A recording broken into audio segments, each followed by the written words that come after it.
వ్యవస్థల్లో దూరో ఎవరు ఎస్పీలను పెట్టుకునో ముగ్గురు కలెక్టర్లను పెట్టుకునో దాని ద్వారా ఎన్నికలు మేనేజ్ చేసి రిజల్ట్స్ ఏవో వస్తాయి అనుకోను ఇప్పుడు కూడా రాస్తున్నాడు ఆయన.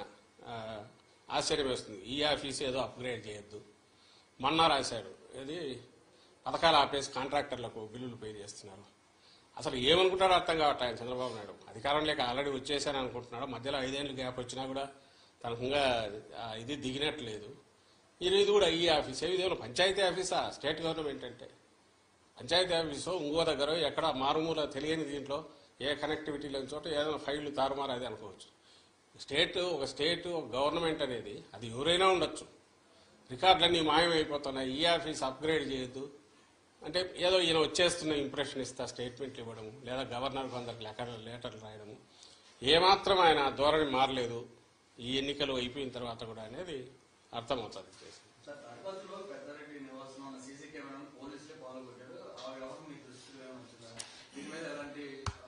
అది అన్యాయమైన ఇది. సీసీ కెమెరాలు అనేవి అది వీళ్ళు చేసిన పనే. వాళ్ళకి కావాల్సిన వాళ్ళని వీళ్ళని తీసుకొచ్చో అక్కడ పెట్టుకొని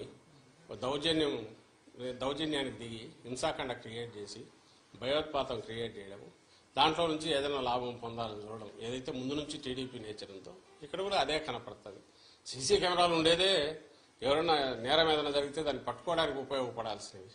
పోలీసులు పోయి దాన్ని పగలగొట్టడం అంటే ఇంకా అంతకంటే ఘోరం ఏమైనా ఉంటుందా? దాని మీద ఈసీకి మళ్ళీ కంప్లైంట్ పెడుతున్నాము, ఇది చేస్తాం. కానీ ఈ మొత్తం ఈ 10-15 ఈ మన ఎన్నికలు అయినప్పటి నుంచి జరుగుతున్నవి చూస్తే మాత్రం టార్గెటెడ్గా తెలుగుదేశం పార్టీ ఈ ఎలక్షన్ కమిషన్లో తనకు మేము చెప్తున్నాము. ప్లస్ అన్నిటికంటే ఇదేంటే ఎవరు మన తెలుగుదేశం పార్టీ కూడా ఆ రోజు సపోర్ట్ చేసింది. అది కూడా మేము తెచ్చి చూపించాము. అయినా సరే దాని మీద అడ్డగోలుగా అది ఇంకా ప్రపంచం బద్దలైపోతుంది, తలకిందులు అవుతోంది, ఆస్తులు ఎవరివి ఎక్కడా ఉండవని అంతవరకు తీసుకెళ్లి వాళ్ళ ఆఖరికి చేసిన డ్రామాలన్నీ నాకు తెలియగలుగుతాను. మళ్ళీ ఈరోజు దాని గురించి మాట్లాడట్లా. అయిపోయింది వాళ్ళ పని. దాని పని దాంట్లో 2 తెలుస్తాయి. నేను ఇంతకుముందు అన్నట్టు వాళ్ళు ఇచ్చిన ప్రామిసుల మీద వాళ్ళకు నమ్మకం లేదు. వాళ్లను జనం తెలుగుదేశం పార్టీని నమ్ముతున్నారనే నమ్మకం కూడా వాళ్ళకు లేదు. బెదరగొట్టడం ద్వారా ఏదో చేయాలని, భయపెట్టడం ద్వారా ఏదో జరగబోతుంది చేయాలని ల్యాండ్ టైటిలింగ్ యాక్ట్ అనేది అది వచ్చేసింది. అది వస్తే మీ బతుకులన్నీ ఇదైపోతాయి, మీ ఆస్తులు మీవి కాదని ప్రచారం చేయాలని చూశారు. ఆ నెగిటివ్ దాంట్లో పడి వాళ్ళు కొట్టుకుపోయినారు. దాని రిజల్ట్ ఏదైనా ఉంది అంటే అది తెలుగుదేశం పార్టీకి నష్టం జరిగింది అనేది ఈ పోలింగ్ చూస్తే అర్థమవుతుంది. ఈరోజు ఆఖరికి అర్థమైందిగా.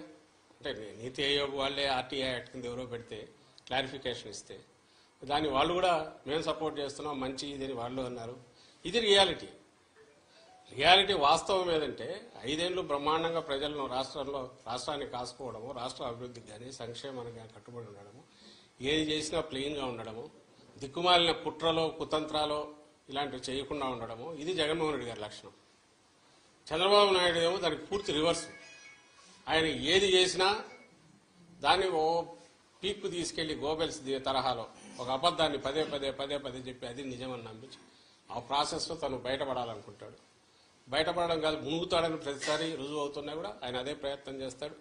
ఇప్పుడు కూడా దానికే పోయాడు. అంతకంటే ఫార్స్ ఏది ఉండదు. ల్యాండ్ టైటిలింగ్ యాక్ట్ మీద అతను ఆడిన డ్రామా ప్రతి ఒక్కరికి తెలుసు. ఈ బిల్డింగ్ ఎవరిదో రెంట్కి తీసుకున్నావు, వాళ్ళ ప్రకారం ఈయన భయపడి ఉండాలి. ఆ పక్కన పొలం ఉంది, వాళ్ళు భయపడి ఉండాలి. ఇంకో పక్క ఎవరు భయపడతారు? ఎవరి ఆస్తులకు ప్రమాదం వచ్చింది? ఏమీ రాలే. అయినా సరే ఈయన క్రియేట్ చేసిన ఒక ఫాల్స్ అబద్ధాన్ని పదే చెప్పేసి రాష్ట్రం అంతా అతలాకుతలం అయిపోతుంది ఇంప్రెషన్ తీసుకొచ్చి ఆ దీంట్లో జరిగింది ఏదే అంటే తనే కొట్టుకుపోయినాడు. అది రేపు June 4th తెలుస్తుంది. ఇలాంటి ఫార్సికల్ దీనివల్ల ఇంకో దాని వల్ల ఏం కాదు అని ప్రజలకు ఏదన్నా కావాలంటే సీరియస్ పాలిటిక్స్ చేస్తేనే వాళ్ళ పాలిటిక్స్ చేసిన వాళ్ళకి కానీ ఆ పార్టీకి కానీ జనం బ్లెస్సింగ్స్ ఉంటాయి. ప్రజలకు కావాల్సింది కూడా అలాంటిదే తప్ప ఇలాంటి పబ్లిసిటీ దాన్ని ఏమంటారు మీడియా చేతిలో ఉందేనో మౌత్ పబ్లిసిటీ దీని ద్వారానో కేవలం అబద్ధాలు ప్రచారం చేయడం ద్వారా ఎలాంటి ఇది ఉండబోదు, ప్రయోజనం ఉండబోదని ఈ ఎన్నికల్లో అది కూడా ఒకటి రుజువు అవుతుంది. రేపు June 4 మీరు ఫలితాలు చూసినప్పుడు తెలుస్తుంది. సార్ ఇప్పటికే సిపి నియమించారు, ఇంకా కౌంటింగ్ ప్రక్రియ సజావుగా సాగాలంటే మరికొంత పోలీసులు కూడా బదిలీ చేయాలని కూడా నిన్న కూడినట్లు తెలుసు. మంత్రులు కూడా ఇది ఉంది. ఇప్పుడు ఒకటి సిస్టంలో మేము అనుకుంటుంది అన్నిటికంటే ముఖ్యంగా పోలీస్ అబ్జర్వర్ తప్పించాలి. ఈసీ తరపున